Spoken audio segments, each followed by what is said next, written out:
Bueno, entonces damos inicio a esta conferencia plenaria. Tengo el agrado de presentar a Aide Silva Ochoa.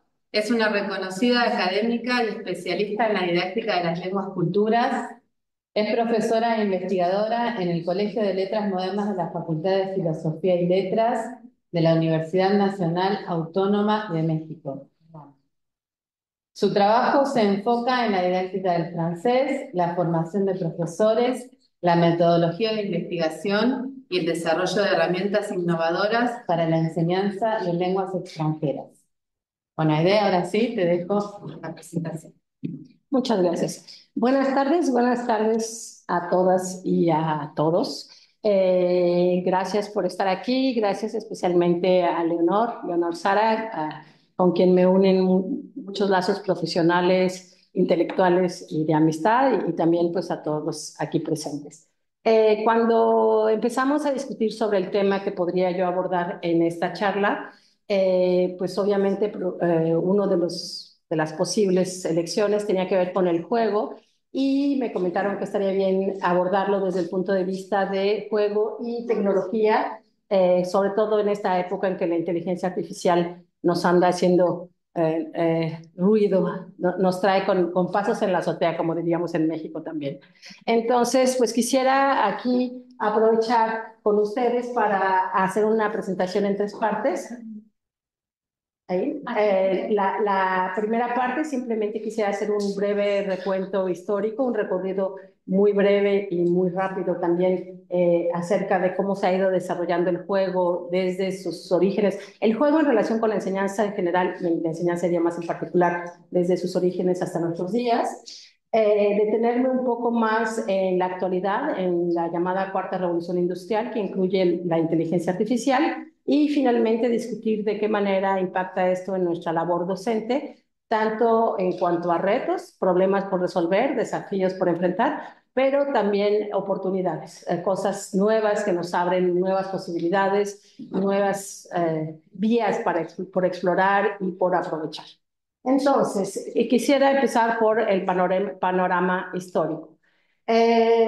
Hay que decir que esta cuestión de la tecnología en relación con el juego, pero en relación más bien con todas las demás manifestaciones de nuestras actividades cotidianas, son temores que siempre que aparece una nueva tecnología surgen, incluso desde hace cientos y tal vez miles de años, de ahí la caricatura de los hombres prehistóricos que se oponen a la rueda, o bien un documento un poquito más histórico. Las personas que están representadas en la segunda imagen son los llamados luditas, y que curiosamente tienen que ver con el juego. Los luditas fueron los obreros que a finales del siglo XVIII, principios del XIX, se opusieron al surgimiento de las nuevas máquinas, las máquinas textiles, sobre todo en Inglaterra, que iban a robarles sus empleos. Entonces, esta cuestión de la tecnología nos va a quitar nuestra materia de trabajo es algo que ya viene gestándose desde décadas o incluso siglos atrás. Ellos lo que hicieron fueron conocidos porque entraban a las fábricas a destruir las máquinas para impedir que esas máquinas los reemplazaran, y finalmente en parte los reemplazaron en parte. Estos temores, además de ser añejos, también son compartidos por amplios sectores de la sociedad y amplios sectores de generación de conocimiento. Desde luego, en todo lo que se tiene que ver con la investigación, con la fabricación, etcétera, pero también en otros ámbitos que tienen más que ver con la relación y la interacción entre seres humanos. De ahí la selección de ejemplos que tomé aquí. Vemos hoy en día ya cada vez más hay máquinas que permiten operar gracias a la tecnología con mayor precisión e incluso a distancia, y pareciera no tan lejano el día en que va a ser un robot el que nos va a atender en una consulta médica, y de hecho hoy ya hay agentes inteligentes que antes de dirigir a un paciente hacia tal o cual especialista les va a hacer un cuestionario preliminar a través de una inteligencia artificial. También hay temores en cuanto a la posibilidad de que padres y madres, y sobre todo las madres, sean sustituidas por robots. Y pensemos aquí, por ejemplo, en un robot que ya está a la venta, tiene una forma un poquito de cojín, y entonces es suavecito, calientito y dice palabras bonitas y sirve para trabajar con niños autistas que tienen problemas de relación con los demás y pues el robot cojincito, calientito, apapachador, que dice cosas lindas, sirve para tranquilizarlos y para mantenerlos ocupados en esta relación que no es una relación real, pero que sí tiene una utilidad. Hay robots pintores, ya ni siquiera se los presento, el ChatGPT, el Canva, ¿cómo se llama la que es? Gemini, Midjourney, que hacen cuadros de inteligencia artificial cada vez más elaborados.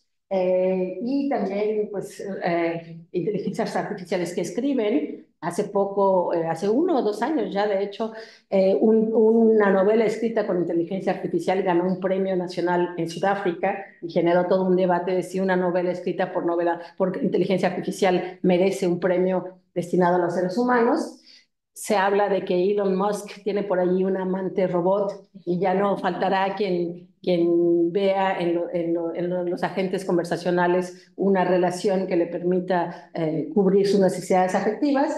Y el que me faltó por evocar, pues no llegará el momento en que los robots tengan que pedir dinero en las calles y se queden sin casa, ya que están cubriendo todas las actividades humanas, pues tal vez en algún momento lleguen a ese punto. En todo caso, ya vemos aquí dos antecedentes. Por un lado, que la tecnología y el miedo a la tecnología están presentes desde hace mucho, pero que nunca habían estado tan involucrados en todos los ámbitos de nuestras actividades humanas, incluyendo aquellos que implican una relación. Y por lo tanto, en el caso específico del juego, es importante señalar que sí, efectivamente, también en cuanto al juego y la enseñanza en general, y la enseñanza de idiomas en particular, el juego también tiene una historia muy larga. La huella más antigua que yo he logrado encontrar, gracias a un historiador del juego que se llama Jean-Antoine Carabola, se escribe Carabolas. Jean-Antoine Carabola menciona que hace 5.000 años en el Antiguo Oriente había ya entre hebreos, persas y aramitas enseñanza de idiomas con ciertos juegos, aunque desafortunadamente no menciona cuáles, y que estos juegos se llevan a cabo gracias a tabletas de cera, que es lo primero que les ilustro aquí. Es la primera tecnología, porque tecnología es toda aquella que se fabrica para facilitar cierta labor humana, hacerla más accesible, etcétera. Y pues, por ejemplo, en aquel tiempo que no podían imprimir cuadernos, libros de texto, etcétera, lo que hacían es tener tabletas de cera en las que se escribía con un punzón y terminada la clase se volvían a calentar las tabletas para que se borrara lo anteriormente escrito y se pudieran reutilizar. Tenemos también a otro de los autores que ya empiezan a aportar algunas ideas interesantes y específicas sobre el juego en la enseñanza de idiomas, es Quintiliano, primer siglo de nuestra era.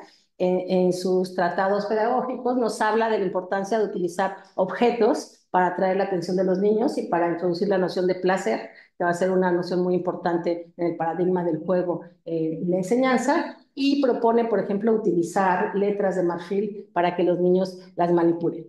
Quintiliano menciona también un ejemplo bastante curioso, que obviamente ahora nos parece exagerado, pero con los robots podría cobrar un nuevo cariz. Y es que Quintiliano menciona el caso de un romano muy adinerado que manda a su hijo a la escuela y el niño tiene muchas dificultades, no se logra aprender el alfabeto. Y entonces el padre, que tiene una gran fortuna, lo que hace es mandar comprar 26 esclavos y ponerle a cada uno un nombre que empieza por una letra diferente.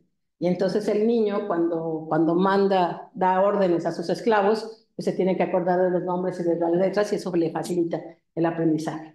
Hoy en día, ¿por qué no asignarle a un pequeño robot, a un objeto X, la función de tal o cual letra y que pueda hablar, que pueda decir cosas?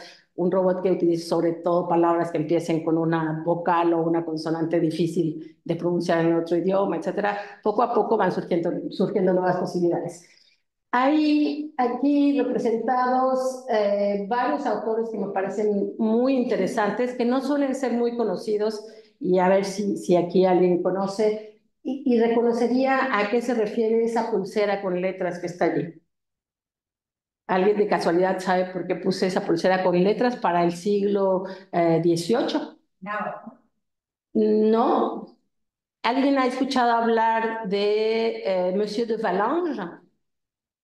Y esto es súper interesante porque así como las mujeres a menudo han sido puestas a un lado, si no es que totalmente expulsadas de la historia, obviamente los discursos dominantes siempre eligen cierta narrativa y dejan fuera las narrativas alternas.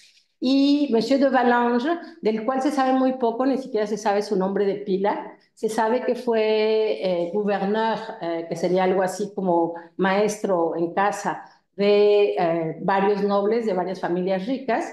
Y Monsieur de Vallange tiene varios libros, uno de los cuales lleva un título muy revelador y muy interesante, que dice de cómo enseñarle latín a los niños divirtiéndolos y sin que se den cuenta. Y en este libro, él escribió varios tratados sobre cómo educar a los príncipes y le daba mucha importancia a los idiomas. Tuvo la oportunidad de entrevistarse con el rey de aquella época y también con el emperador ruso. Intentó convencerlos de crear escuelas públicas, mixtas, laicas, donde las mujeres pudieran enseñar, donde se les diera comida a los niños para asegurarse de que todos comieran y que además hubiera para algunos internado y para otros transporte escolar en carroza que pasara a recoger a los niños y que niños y niñas trabajaran juntos. O sea, realmente muchas ideas que décadas o siglos después ya parecen normales, pero que en aquel entonces eran súper innovadoras. Y, por ejemplo, también da algunas propuestas de actividades que hoy conocemos, pero más bien como si hubieran sido inventadas, por ejemplo, por María Montessori. Los que conocen el trabajo de María Montessori saben que ella le daba mucha importancia a los sentidos y que, por ejemplo, propone que los niños aprendan a leer y escribir con una tabla cubierta de arena. Entonces en la arena se traza una letra, se automatiza el movimiento y el hecho de sentir la arena en los dedos y de borrarla aporta algo más. Pues ya Monsieur de Vallange proponía esto haciéndolo con arena y decía que pues quien no tuviera arena podía hacerlo con las cenizas del hogar o que también podía utilizar cáscaras de huevo molida para utilizar este tipo de cosas. Entonces, varias de las cosas que los pedagogos del siglo XX, inicios del siglo XX van a proponer, están inspiradas por gente que no es tan conocida, pero que jugó un papel importante. Ahora, Monsieur de Vallange es uno de los primeros, aquí le agradezco a Christian Purgen haberme hecho descubrir esto a través de uno de sus libros. Él es el que menciona a Monsieur de Vallange allí donde yo lo descubrí. Y Monsieur de Vallange, por ejemplo, aparte de todas estas ideas innovadoras, decía justamente que el aprendizaje tenía que ser algo que se disfrutara, que no había que torturar para que se aprenda, sino al contrario. Y por lo tanto promueve mucho el uso de los juegos y proponía el uso de pulseras gramaticales, de ahí la ilustración. Él proponía, por ejemplo, que diferentes reglas gramaticales estuvieran escritas en la pulsera y según lo que se estuviera trabajando, se giraran las pulseras para poder recordar tal o cual regla o para combinar diferentes elementos gramaticales. Y también él propone que se tenga en el salón una caja de galletas en forma de letras para que cada vez que los niños dan una respuesta correcta, ellos puedan ganar la letra en forma de galleta y comérsela, ¿no? Entonces, toda esta idea del aprendizaje que pasa también no solo por el intelecto, sino por los sentidos y por el afecto. Y otra gran pedagoga poco conocida, pero no me atrevería a decir que no es conocida, porque por ejemplo en Inglaterra sí se le dio bastante difusión y poco a poco se está como redimensionando sus aportes la didáctica en general, es Madame Félicité de Genlis. Madame Félicité de Genlis es una mujer extraordinaria que tuvo una vida como de novela. Ella vivió poquito después de Monsieur de Vallange. Monsieur de Vallange vivió en los años 1700, bueno, escribió sus libros entre 1730 y 1740. Madame Félicité de Vallange,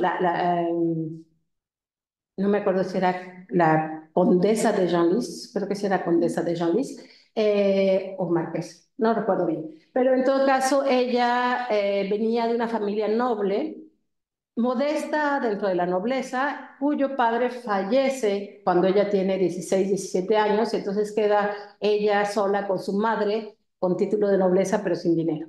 Como pertenece al círculo de la nobleza, lo que hace para poder tener recursos es ir a las fiestas de sus amigos nobles y tocar el arpa y tocar el piano y cantar. Es una mujer muy guapa, muy talentosa en el piano, en el arpa, tanto así que en una de esas fiestas el duque de Orleans, tío del futuro del rey de Francia y regente del rey de Francia en ese momento, se enamora de ella y decide que será su amante y para eso la casa con un soldado, el señor de Genlis, le da un título de nobleza y lo manda a la guerra para que esté ocupado. Y mientras tanto, a ella la contrata como institutriz, tanto de sus hijos como del futuro rey de Francia y sus hermanos.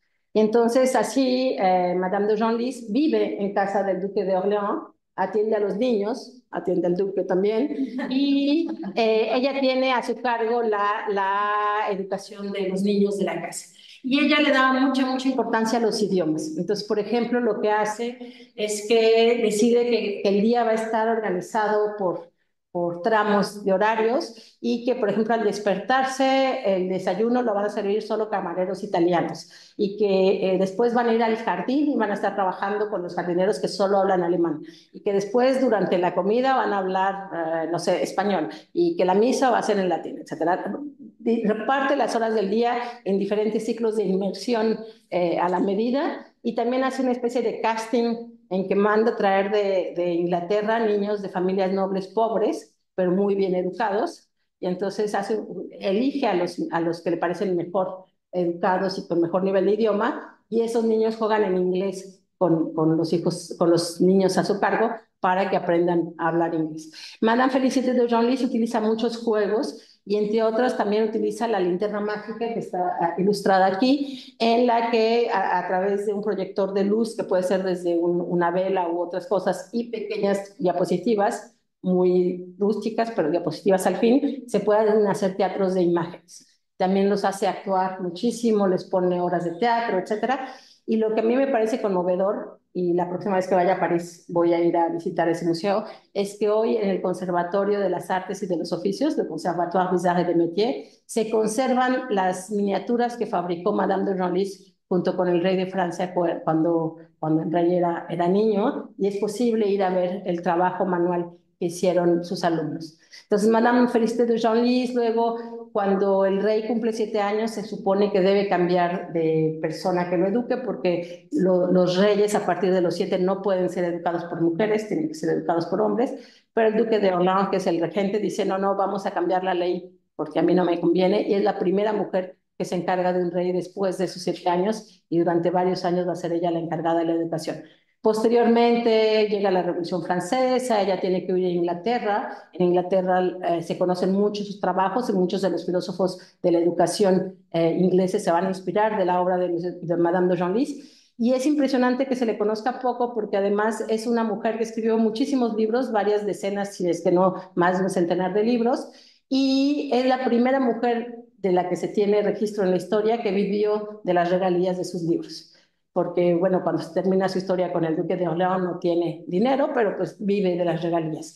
Estando en Inglaterra, terminada la revolución, regresa, pero luego se pelea con Napoleón y luego Napoleón la contrata como espía y luego tuvo una vida así, hizo de todo, conoció mil cosas y murió ya a una edad bastante avanzada en París. Entonces, Madame Félicité de Genlis definitivamente es alguien que vale la pena de ser investigado. De hecho, entre mis proyectos a mediano plazo está ir un poquito más allá para saber exactamente en qué consistía cada uno de los juegos que proponía y demás. Pero como verán, siempre ha estado esta inquietud de utilizar herramientas tecnológicas para facilitar el aprendizaje de los idiomas. También tenemos inmediatamente después una herramienta tecnológica que fue muy utilizada y que iba a servir de hecho a Gené como inspiración más adelante, que fue la oficina tipográfica, el bureau typographique, que son estas cajitas con letras en tarjetitas para ayudar a formar palabras y a identificar conceptos, etcétera. Como ustedes, los de abajo probablemente ya algunos los reconocerán, están los materiales de fieltro que se utilizaron mucho en el método SGAD, estructuro global audiovisual, el mimeógrafo que todavía a mí me tocó usar, se ponía alcohol y tinta y había que darle vuelta para reproducir las hojas, y los primeros crucigramas generados automáticamente, y algunos de ustedes tal vez les tocó que sus maestros, o si ustedes ya eran maestros, hacer hot potatoes en la computadora, que era algo súper básico, pero que ya era como, ejercicios hechos en computadora. Entonces, realmente la tecnología en la enseñanza y en la enseñanza de idiomas ha estado presente desde siempre, y aquí simplemente quisiera recordarles algunos de los hitos principales. De hecho, se conoce la segunda mitad del siglo XX como la era tecnológica de la enseñanza de los idiomas, porque es a partir de mitad del siglo pasado cuando realmente las herramientas tecnológicas empiezan a ocupar un lugar muy importante. El primero es el método audiorial, conocido también como método del ejército, en donde primera vez se utilizan grabaciones que los alumnos van a oír en un laboratorio y que van a reproducir y que se van a poder grabar. Entonces aparece la grabación y reproducción de sonido y hoy en día nos parece lo más natural, pero hay que pensar que durante 4.925 años no era posible ni grabar y ni reproducir en el aula algo que no fuera más que la voz del profesor, que no era reproducción, sino que se generaba. No había la posibilidad de aportar elementos sonoros pregrabados en el aula. A partir de los años 70 vamos a tener también ciertas imágenes fijas, como les decía, con el fieltro, pero también imágenes en movimiento. Había pequeñas filminas en que también había que darle vuelta con una palanquita, pero había pequeñas secuencias audiovisuales. Finalmente llega el enfoque comunicativo con las primeras herramientas audiovisuales en televisión, en los cassettes VHS, era VHS y los diferentes formatos de cassettes y los hot potatoes nace en pleno enfoque comunicativo. Y finalmente, a partir de nuestro siglo, 2001, se oficializa el recurso al enfoque orientado a la acción mediante el Marco Común Europeo de Referencia para las Lenguas y también asistimos a esta promoción y banalización de los dispositivos móviles, que ya casi nadie sale, puede no olvidar las llaves, los lentes, hasta los zapatos, pero el teléfono no, y todos los recursos tecnológicos, y me parece que la gran novedad, lo que viene realmente a modificar las cosas, es que por primera vez son dispositivos que no dependen del profesor solamente, sino también los aprendientes los pueden tener. Y esto para nosotros representa un gran reto, porque anteriormente nosotros llevábamos el cassette, nosotros elegíamos la aplicación, nosotros decidíamos qué película iban a ver. Ahora son ellos los que llegan y nos dicen, ya viste esto, el otro día hice aquello, etcétera. Y entonces esto cambia la relación con el profesor. Porque finalmente hay cada vez más herramientas de aprendizaje que son mucho más atractivas, son súper accesibles, muchas veces son gratuitas. Y entonces si uno llega con un ejercicio como el que está allá, que es de los años 1950, algunos reconocerán el Moje Bleu, con esta captura de pantalla de las diferentes aplicaciones que se pueden aprovechar con ChatGPT y aplicaciones para el vocabulario, pues ya no nos necesitan para que les pongamos un ejercicio así. Encuentran cosas mucho más completas y divertidas gratis en línea, ¿no? Y además, pues hay sitios especializados en línea. No sé, los que saben de francés, está Parlons Français c'est Facile, que tiene como 500 juegos para los alumnos clasificados por tema y por nivel y objetivo lingüístico. Hay sitios especializados, hay aplicaciones móviles. Duolingo es la más conocida, pero hay decenas de ellas. Se pueden tomar clases virtuales a la carta o incluso hay canales de video con quizzes, actividades interactivas, no del todo interactivas, pero hay mil cosas que los alumnos pueden hacer sin nosotros, basta que hagan clic en alguna. Y entonces, obviamente, esto va contra todas las reglas de las diapositivas, hay demasiado texto, pero justamente era para mostrar qué es lo que caracteriza a estas herramientas de aprendizaje. Estas son todas sus ventajas. Hay muchísimas, en muchísimas lenguas. Duolingo existe en más de 100 lenguas, entre ellas el Alto Valquirio, que es la lengua inventada que se habla en Juego de Tronos. Entonces tengo alumnos que ya saben hablar Alto Valquirio porque han hecho sus lecciones de Duolingo. En general son sin costo, aunque si son sin costo muchas veces es a través de publicidad, o en todo caso de un costo bastante accesible, con un uso intuitivo, asequible, personalizable. Son de fácil acceso, se puede jugar con ellas en el metro, en el baño, en el transporte, en clases, mientras el profesor está haciendo algo aburrido. Están disponibles todo el tiempo hasta las 3 de la mañana si uno se despierta. Están pensados en función de los paradigmas de acción y de aprendizaje contemporáneo. Son cosas cortitas, rápidas, no se necesita reflexionar mucho, no se necesita ir muy lejos, son así cosas como que pasan rápido y son pequeñas porciones de aprendizaje. Los umbrales de nivel son muy claros, ya subiste a otro nivel, ya subiste a otro nivel, cada vez uno ve su avance de manera muy clara, la retroalimentación llega de inmediato, lo hiciste bien, lo hiciste mal, si no lo hiciste mal, tenías que hacerlo así. A menudo hay cosas de juego, de puntos, de medallas, de poderes que se pueden ganar, etcétera. Los diseños son muy bonitos, hay colores, se mueven, son dinámicos, etcétera. Traen estrategia mercantil a un lado, ya que no conoce el Duolingo se siente como que fuera de su tiempo. El conocimiento de las aplicaciones aparentemente es ilimitado, uno tiene la impresión de que saben de todo, y las respuestas que nos dan también parecen ser universales, entre muchos otros. Entonces, cuando uno ve esto, uno dice, pues, ¿qué va a pasar? ¿Qué va a pasar con nosotros, profesores de idioma? ¿O qué va a pasar con nosotros, ilusos formadores de profesores de idioma? No sé si a ustedes les ha pasado, no sé si ustedes están como profesores o como formadores de profesores, pero yo sí de repente me pregunto, ¿para qué estoy formando a los profesores? ¿Qué se supone que les tengo que enseñar si hace 5 años esta no era nuestra realidad y dentro de 5 años quién sabe cuál va a ser? Y si ya existe todo esto a nuestro alrededor, ¿qué es lo que hacemos nosotros? ¿Cuál es nuestro papel aquí dentro?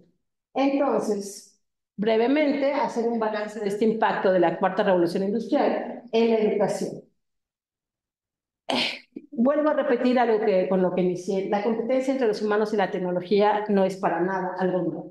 Me parece, es la respuesta que yo aporto a la pregunta que acabo de hacer. Creo que la enseñanza en general, pero la enseñanza lúdica de idiomas en particular, va a seguir teniendo sentido, pero no como sea, bajo ciertas condiciones. Hay que tomar en cuenta que la tarea de enseñar es cada vez más exigente. Nos cuesta más trabajo llegar a tener las competencias profesionales necesarias y tenemos una competencia más fuerte también. Este es un cuadro que escribe François Muller, traducido por mí, y dice, esta es la rueda de las competencias docentes según Muller. Eso es lo que todo profesor debe saber hacer. Entonces tenemos 6 categorías principales: responsable de relaciones, técnico, investigador, evaluador y referente, cada una subdividida en 2 categorías, cada una subdividida en 3 categorías. Entonces vean ustedes todo lo que debemos saber hacer bien para enseñar bien idiomas.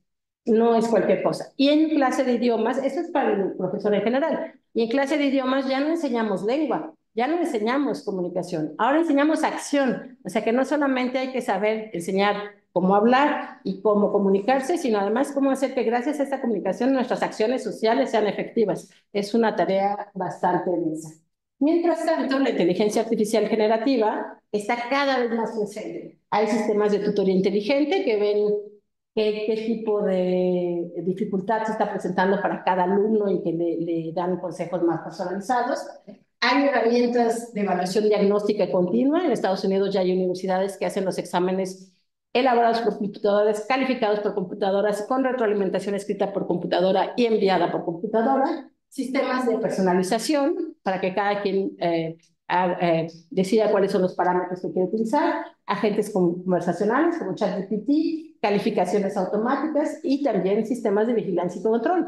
Porque hay, por ejemplo, escuelas en las que ya no, ciertas clases ya solo se dan a distancia, es una cosa grabada, pero hay un programa que en la computadora está la cámara viendo el iris de los ojos del estudiante, y si el estudiante está volteando para abajo o para arriba o cierra los ojos, la cámara lo detecta y entonces le dice al sistema qué estudiantes se quedaron dormidos durante la clase o se distrajeron durante la clase, etcétera. Suena al mismo tiempo interesante, pero un poquito aterrador, en mi opinión, ¿no? ¿Alguien ya ha utilizado ChatGPT para sus clases? Algunos todavía no. Hay que descubrirlo, por lo menos, si no utilizarlo, pero sí hay que descubrirlo. Entonces, realmente estamos ante un panorama que no habíamos conocido con anterioridad y ante el cual se abren diferentes retos y diferentes oportunidades. Es de lo que quisiera hablarles ahora. Me parece que uno de los primeros retos es que hay tantas herramientas y con tantas características distintas que tenemos que aprender a seleccionar las herramientas que convienen en nuestro contexto. Hay que aprender a seleccionar herramientas, no es solo por feeling. Nosotros somos profesionales de la docencia y necesitamos hacer un análisis pedagógico de estas herramientas para considerar cuál es su contenido, su diseño, su usabilidad, su grado de implicación, su legibilidad, etcétera. Hay tablas para el análisis de herramientas. Creo que todo profesor y todo formador de profesores, sobre todo, debe de acostumbrarse a seleccionar de manera razonada las herramientas que va a usar para promover el uso activo, no simplemente el consumo, sino un uso activo, creativo, propositivo de estos elementos y la generación colectiva de saberes antes que el mero consumo pasivo o interactivo. Insisto en esto de la generación colectiva de saberes porque muchos de los estudiosos contemporáneos subrayan algo que parece obvio, pero mucha gente no tiene en mente. El aprendizaje no es solo un fenómeno individual. Claro, el aprendizaje es cognitivo, sucede dentro de nuestra cabeza, pero se da gracias a la interacción con elementos externos y uno aprende no solo gracias a la exposición a un contenido, sino gracias a la interacción con los pares, con los profesores, con los usuarios de ese idioma, etcétera. Entonces, que la tecnología no sirva para que el alumno se encierre en sí mismo, que no sea un uso pasivo o interactivo máquina-humano. La tecnología tiene que promover la interacción humano-humano a partir de la tecnología, pero finalmente el objetivo es que comuniquen con los otros seres humanos y no con las máquinas. Y aquí creo que, dada la marcha de recientes días, se subraya la importancia de que aprender no es un mero asunto comercial en que yo compro mi aprendizaje y luego lo vendo sobre el mercado de trabajo. Aprender es también una responsabilidad social y enseñar es una responsabilidad social y es colectivo. Entonces, la tecnología, pues hay unos que sí tienen acceso a ella, otros que no, y entonces deberíamos nosotros como profesores utilizar la tecnología para promover el uso social y colectivo de las cosas y no el uso individual. También hay que verificar sus fundamentos didácticos para evitar perpetuar ideas erróneas. Porque si ustedes se dan cuenta, si ya han utilizado Duolingo, se han acercado a Duolingo, sigue aplicando los presupuestos, los postulados conductistas de hace 3/4 de siglo. Te equivocaste, lo hiciste bien, bravo, y al siguiente, ¿no? Y repites, y uno dice, a ver, ¿qué hay de todos los avances que se han tenido recientemente? Entonces, una herramienta bien utilizada normalmente no solo debería estar basada en los avances tecnológicos, sino también en los avances en la didáctica, en la psicología, en el idioma, no seguir presentando ciertas maneras de utilizar el idioma que ya también están rebasadas, etcétera. Entonces, ver si el contenido tecnológico que nos están proponiendo es el correcto o si tenemos que hacer algún ajuste en los fundamentos didácticos de todo esto. También, desde luego, y seguramente ustedes lo pensaron hace rato que evoqué las características de las herramientas nuevas, hay que atender los problemas éticos, porque finalmente ChatGPT le da la misma respuesta a todo mundo y presenta como única verdad la respuesta que da. Entonces, asistimos a una estandarización del saber en que todo mundo sabe lo mismo de la misma manera y considera como única respuesta la respuesta que obtuvo. Y además, para utilizar ChatGPT hay que dar nuestro nombre, nuestro número, nuestro correo, etcétera. Y también recibimos publicidad y recibimos cosas pensadas para hacernos consumir más tecnología. Entonces, toman nuestros datos personales y también pueden servir para el control. Parece paranoico, pero no lo es. No sé si a ustedes les ha pasado que de repente, aunque no hayan hecho una búsqueda en su teléfono les adivina el pensamiento. Y entonces, no hace mucho estaba yo hablando de que una rodillera que yo necesitaba, pero que si esto, aquello, nunca lo busqué, pero a la media hora ya me están apareciendo no, publicidades de rodilleras en mi teléfono. O sea, realmente los dispositivos están pensados para que incluso cuando ustedes no los están utilizando, captar la información acerca de lo que están haciendo y proponerles una interacción comercial a partir de eso, ¿no? Entonces, ¿hasta qué punto nosotros como responsables de educación y de formación estamos dispuestos a poner a cambio de lo que nos dan las tecnologías, los datos personales e incluso los gustos personales y las inquietudes personales de nuestros alumnos en el tapete, ¿no? También, finalmente, y yo creo que aquí como en México y en todos los países debe ocurrir lo mismo. Una cosa son los alumnos que llegan ya con su tableta, que en casa tienen computadora fija, que tienen red de muy buen, ¿cómo se dice? De alta velocidad, etcétera. Y otras son los alumnos que a duras penas tienen un teléfono pseudo inteligente que va muy despacito, que no tiene acceso a todo, a quienes se les acaban los datos y durante los últimos días del mes ya no tienen datos, etcétera. Entonces nosotros como pedagogos, creo que tanto dentro de las universidades, que es el caso aquí, pero también las otras escuelas e incluso en la labor como docente independiente que da sus clases, tendríamos que estar pensando en cuáles son las condiciones de acceso a la tecnología, pero no solo eso, las condiciones de acceso a los saberes relacionados con la tecnología, porque también se requiere cierta formación para hacer un uso adecuado, y la manera en que como individuos y como grupos nuestros alumnos usan la tecnología.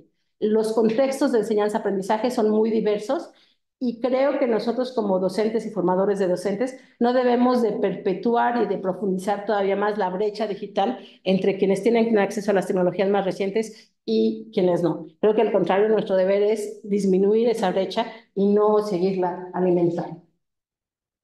Además, bueno, pues muy bien, hay que utilizar la tecnología, pero en principio, para realmente aprovechar a fondo esta tecnología, pues tendríamos que tener estándares a la altura de lo que esperamos que esa tecnología haga. Hay que tener actores formados, que todo el mundo, profesores, alumnos, conozcan las herramientas para utilizarlas con confianza, espíritu crítico y creatividad, que no sean consumidores pasivos, que haya un acompañamiento pedagógico y técnico para que nos expliquen cuando algo no funciona, cuando ya salió una nueva versión, para qué sirve tal o cual cosa, un alto grado de potencia computacional, volúmenes masivos de datos, algoritmos potentes.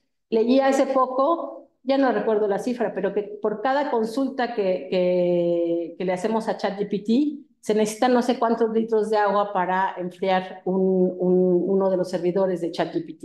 Y entonces, el uso de ChatGPT no es algo que no tenga impacto en el medio ambiente. Finalmente, usar la tecnología de esa manera también tiene un costo invisible, pero lo tiene. Entonces, no sé cómo sea aquí en la Universidad Nacional de La Plata, pero en mi facultad, por ejemplo, hay ciertos salones en los que no llega la red inalámbrica y entonces, aunque yo quiera utilizar cosas con mis alumnos, en esos salones no lo puedo hacer. Y alguna vez me pasó, ya hace como 3, 4 años, pero que llegué y no había ni sillas ni mesa en mi salón.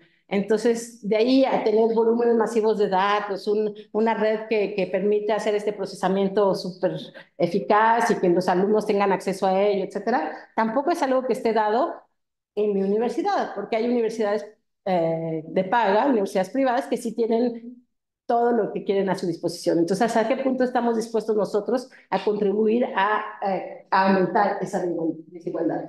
Y diría yo que en lo que nos concierne más específicamente a los profesores de idiomas, tenemos que cuidar en no caer en el bilingüismo selectivo inglés, español, inglés, francés, etcétera, porque sí, hay muchísimas herramientas, pero prácticamente todas están en inglés, algunas en francés y en español, y mucho menos, me decían que aquí hay un pueblo originario que se llama Toba. ¿Hay ChatGPT en Toba? ¿El ChatGPT te responde en Toba? No, el ChatGPT tampoco te responde hasta donde yo sé, por ejemplo, en Otomí. Creo que en maya o en náhuatl sí, habría que verificarlo, pero en muchas lenguas originarias o incluso en lenguas no originarias que no son las más visibles, no lo hay. Y entonces, una vez más, se crea y se aumenta la brecha.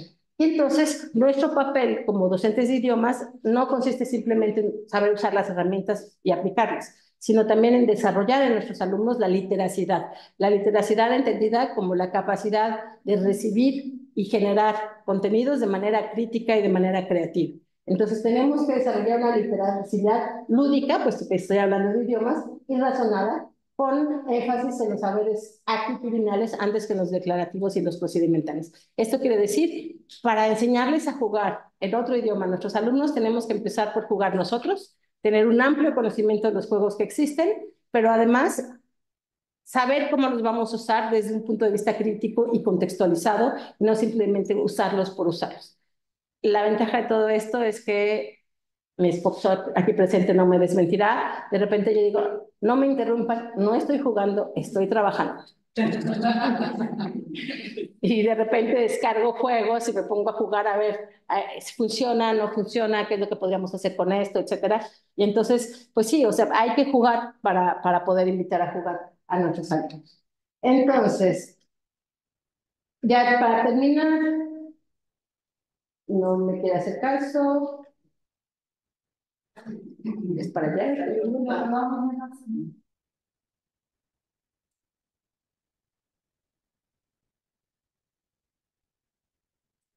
Hablar de las oportunidades. Pues primero, como ya lo vieron, creo que esto nos da una oportunidad para reflexionar, para cuestionarnos, y tal como dicen Benavides, Lara et al., cuya referencia les voy a dar completa más tarde, me parece que hay que enfatizar el carácter social de la enseñanza y el aprendizaje, y por tanto, el valor de acompañamiento, el modelado y el andamiaje para abordar la manera, el momento y el proceso en que la inteligencia artificial generativa y el juego se pueden incorporar para la enseñanza y el aprendizaje. Entonces, pues tenemos nosotros que enfatizar esta dimensión social, y recientemente estoy leyendo algunos artículos sobre la mediación.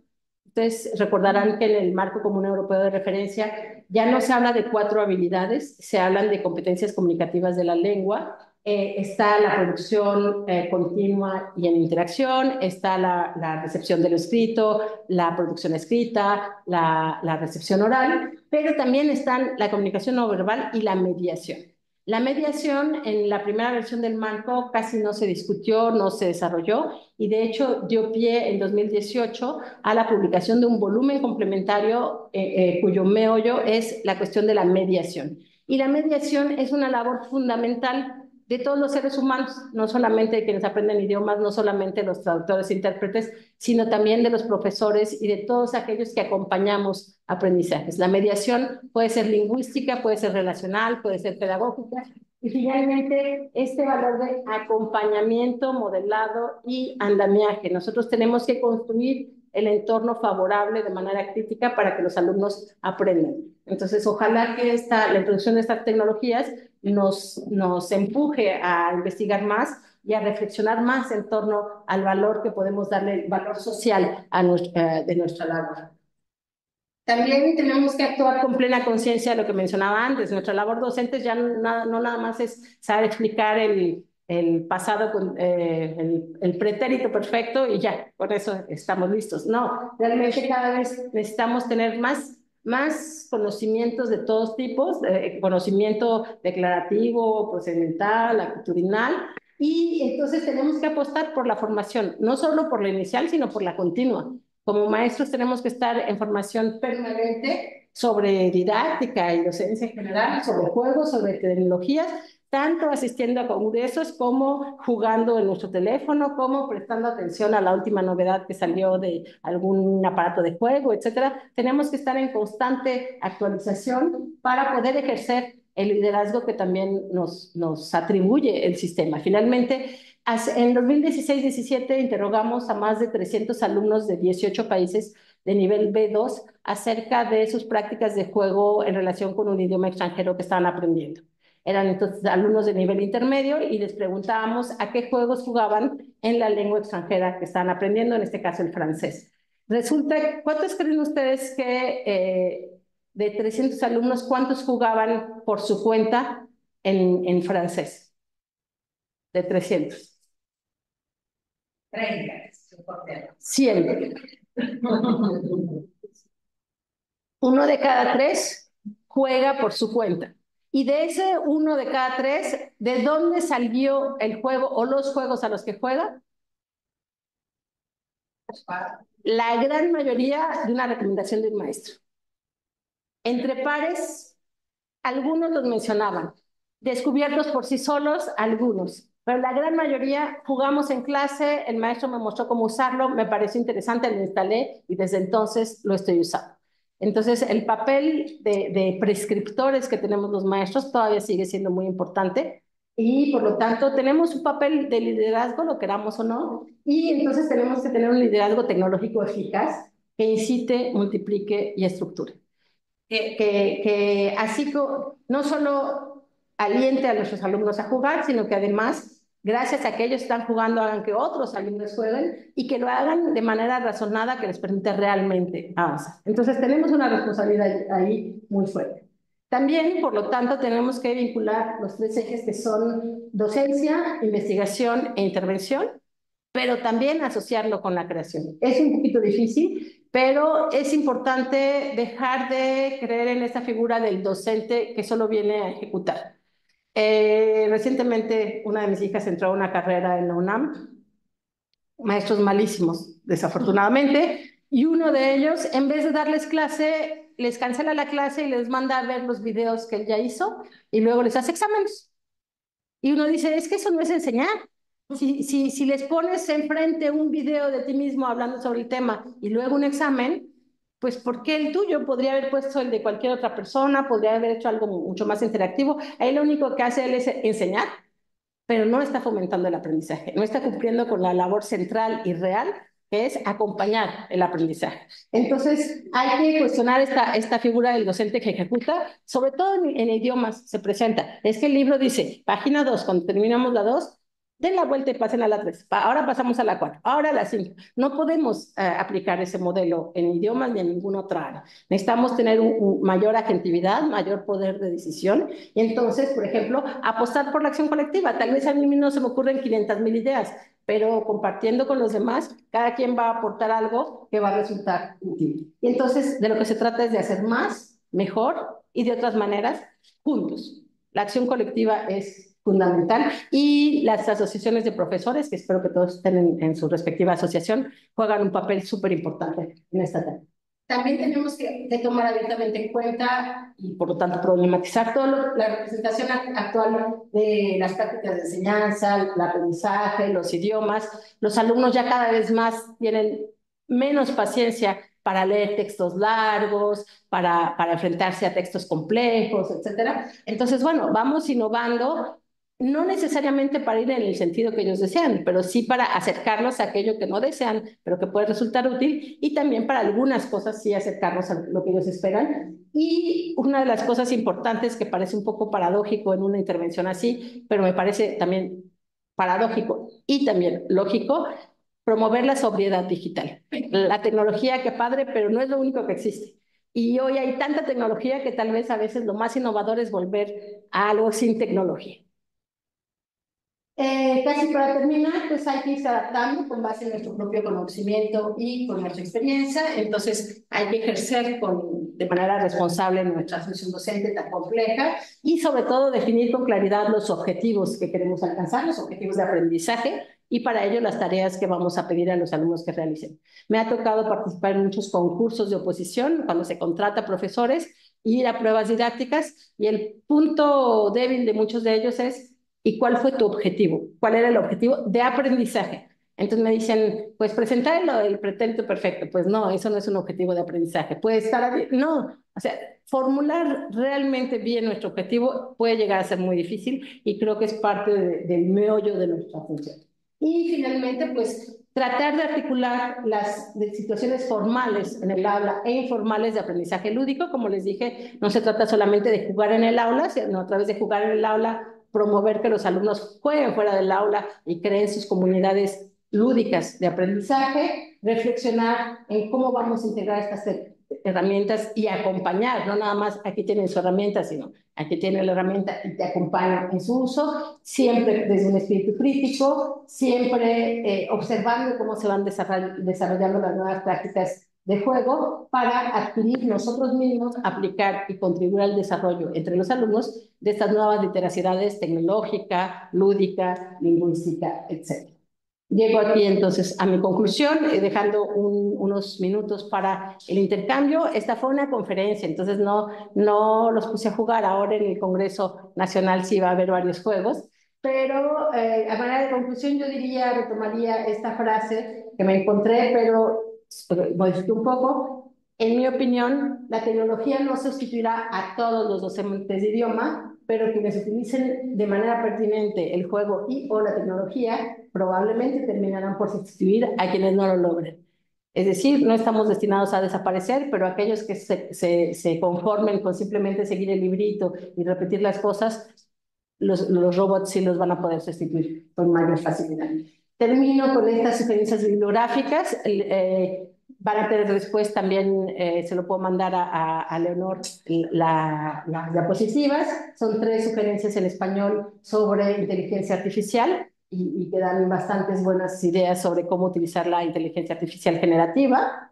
Y también una bibliografía trilingüe, porque hay maestros de diferentes idiomas, puse aquí en francés, en inglés y en español, varios documentos que me parecieron especialmente ricos, interesantes para utilizar la inteligencia artificial general.